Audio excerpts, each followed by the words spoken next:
Hello guys, പുതിയൊരു വീഡിയോയിലേക്ക് ഏവർക്കും സ്വാഗതം. കലാശപ്പോരുകളിൽ കലാശക്കൊട്ടിന്റെ ആ ഒരു പോരാട്ടങ്ങൾ, ഫൈനൽ പോരാട്ടങ്ങളിൽ എന്താ പറയുക, മെന്റൽ സ്റ്റെബിലിറ്റി നഷ്ടപ്പെടുന്നതാണ് ഭൂരിഭാഗം തോൽവികൾക്കും ഒരുപക്ഷെ കാരണം. നിർഭാഗ്യവും കാരണമാറുണ്ട്. എന്നാലും ചില താരങ്ങൾക്ക് കലാശപ്പോരെന്ന് കേൾക്കുമ്പോഴേ ഒരു ഭയമാണ്. അവരുടെ മാനസിക ശക്തി നഷ്ടപ്പെടുന്നത് പോലെയാണ്. പ്രത്യേകിച്ച് ഗോൾ കീപ്പേഴ്സ് ആണെങ്കിൽ പറയും വേണ്ട. കാരണം അതിർത്തി കാക്കുന്ന പട്ടാളക്കാരനെ പോലെ ആകണം ഒരു ഗോൾ കീപ്പർ. തൻ്റെ ഗോൾ മുഖത്തേക്ക് വരുന്ന ഓരോ പന്തിനെയും വെടിക്കൊപ്പ് എന്നതുപോലെ തടുത്തിടാൻ അദ്ദേഹത്തിനാകണം. എന്നാൽ ഇതൊന്നും എന്താ പറയുക, ഈ ഒരു മെന്റൽ സ്റ്റെബിലിറ്റി ഇല്ലായ്മയോ ഒന്നും ഇല്ലാത്ത ഈ ഒരു ഇതെല്ലാം ഒരു ഗോൾ കീപ്പറിന് വേണ്ട എല്ലാ ക്രൈറ്റീരിയയും സ്വന്തമായുള്ള ഒരാളുണ്ട്. അതെ, പെണ്ണിന് പകരം ഫൈനലുകളെ സ്നേഹിച്ചവൻ മറ്റാരുമല്ല, ആൽബിസെലസ്റ്റുകളുടെ മാലാക. അവൻ ഫൈനലിനെ പ്രണയിച്ച് കൊതി തീരാത്തവനാണ്. Yes, Emiliano Martinez. വീഡിയോ ഇഷ്ടപ്പെട്ട ലൈക്ക് ചെയ്യുന്നേയും വിലയേറിയ അഭിപ്രായങ്ങൾ താഴെ കമൻറ്റ് ചെയ്യുന്നേയും ആദ്യമായാണ് കാണുന്നതെങ്കിൽ സബ്സ്ക്രൈബ് ചെയ്ത് നമ്മുടെ ഫാമിലിയുടെ മെമ്പർ ആവുന്ന കാര്യം ഒന്ന് പരിഗണിക്കുക ഗൈസ്.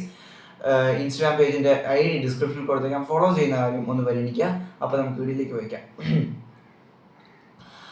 എന്ന് വെച്ചാൽ ഇന്നലെ യൂറോപ്പ ലീഗിൽ നടന്ന മത്സരത്തിൽ 3-0 എമി മാർട്ടിനസിന്റെ ടീമായ ആസ്റ്റൺ വില്ല ഇന്നലെ യൂറോപ്പ ലീഗ് സ്വന്തമാക്കിയത്, ഫൈനലിൽ വിജയിച്ചുകൊണ്ട് സ്വന്തമാക്കിയത്. ഓർക്കണം, അദ്ദേഹം മത്സരത്തിന് മുമ്പുള്ള വാമപ്പിനിടയിൽ അദ്ദേഹത്തിന് കൈവിരൽ ഒടിഞ്ഞിരുന്നു. അദ്ദേഹം ഇന്നലെ അത് പറയുകയും ചെയ്തു, കൈവിരൽ ഒടിഞ്ഞു. പക്ഷേ അദ്ദേഹം പറഞ്ഞു, എൻ്റെ ജീവിതത്തിൽ അത് ഒരു ബാഡ് ആയിട്ടൊരു സംഭവം ഉണ്ടെങ്കിൽ മറ്റൊരു ഗുഡ് ആയിട്ടുള്ള സംഭവം ഉണ്ടാകും, ഞാൻ അതിനെ അങ്ങനെ എടുക്കുന്നുള്ളൂ എന്ന് അദ്ദേഹം തമാശയ്ക്ക് പറയുകയും ചെയ്തു. ഒന്ന് ആലോചിക്കണം, വിരലൊടിഞ്ഞു, അങ്ങനത്തെ വേദനയാണ്. അങ്ങനെ ഒരു വേദനയിൽ നമ്മളാണ് എന്തോ ചെയ്യും, അയ്യോ വയ്യെന്ന് പറഞ്ഞ് നമ്മൾ ഒഴിയും. എന്നാൽ അതായിരുന്നില്ല എമി മാർട്ടിനസ്. ധീരതയോടെ നിന്നു ആ ചങ്കുറപ്പുള്ള പോരാളി. യെസ്, അങ്ങനെ 3-0 ജയിക്കുന്നു, യൂറോപ്പ ലീഗ് സ്വന്തമാക്കുന്നു. 30 വർഷങ്ങൾക്ക് ഇപ്പുറമാണ് ആസ്റ്റൺ വില്ല അത് സ്വന്തമാക്കുന്നതെന്ന് ഓർക്കണം. അത് എമി മാർട്ടിനസിന്റെ ഒരു പങ്കും അതിനകത്ത് ഉണ്ടായിരുന്നു എന്നതും ഓർക്കണം. ഇനി അദ്ദേഹത്തിന്റെ ഒരു കണക്ക് നമുക്കൊന്ന് നോക്കാം. അദ്ദേഹം 7 ഫൈനലുകളാണ് ഇതുവരെ കളിച്ചിട്ടുള്ളത്. അതാണ് ഞാൻ പറഞ്ഞത്, പെണ്ണിന് പകരം ഫൈനലിനെ സ്നേഹിച്ചവനെന്ന്. 2020 FA cup, 2020 Europa league, 2021 Copa America, 2022 ഫൈനലിസീമ, 2022 FIFA world cup, 2024 Copa America, 2026 Europa league. 7 ഫൈനലുകൾ കളിച്ചു, 7 നേടിയവനാണ് അയാൾ. ഇനി എന്ത് വേണം അയാളെ, ഇതിനപ്പുറം എന്ത് വേണം? 7 കിരീടങ്ങൾ, അതും 4 രാജ്യത്തിന് വേണ്ടി, അത് 2 ഒരെണ്ണം അത്രയും ക്രൂഷ്യൽ. ഫിഫ വേൾഡ് കപ്പ് എന്ന അത്രയും ക്രൂഷ്യലായ സാധനം. അത്രയും കറണ്ട് പോയി, ലൈറ്റിൻ്റെ ഒരു വിഷയമുണ്ട്, ഒന്ന് ക്ഷമിക്കുക. അപ്പോൾ അത്രയും ക്രൂഷ്യലായി നേടിയവനാണ് അയാൾ.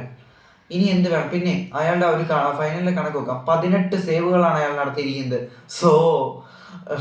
18 സേവുകൾ. അത് ഓർമ്മയില്ലേ ബ്രണ്ടൽ കൊളമുവാനിയുടെ ആ സേവ്, ആ ഷോട്ട് സേവ് ചെയ്തത്. പിന്നീട് 77% ആണ് അദ്ദേഹത്തിന്റെ ഒരു സേവിങ്ങിന്റെ ശതമാനം എന്ന് പറയുന്നത്. 4 ക്ലീൻ ഷീറ്റ് ഉണ്ട് അദ്ദേഹത്തിന്. 7 ഫൈനലും അദ്ദേഹം വിജയിച്ചു.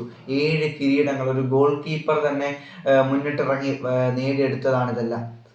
യെസ്, ലെജൻഡ്, അർജന്റീനയുടെ മാലാക എന്നിങ്ങനെ വിളിച്ചാൽ പോരാ, ഇതിഹാസം തന്നെയാണ് ഇങ്ങേര്. വീഡിയോ ഇഷ്ടപ്പെട്ടു എന്ന് തന്നെ എഴുതുന്നു. Thanks for watching. മറ്റൊരു വീഡിയോ വരുന്നതുവരെ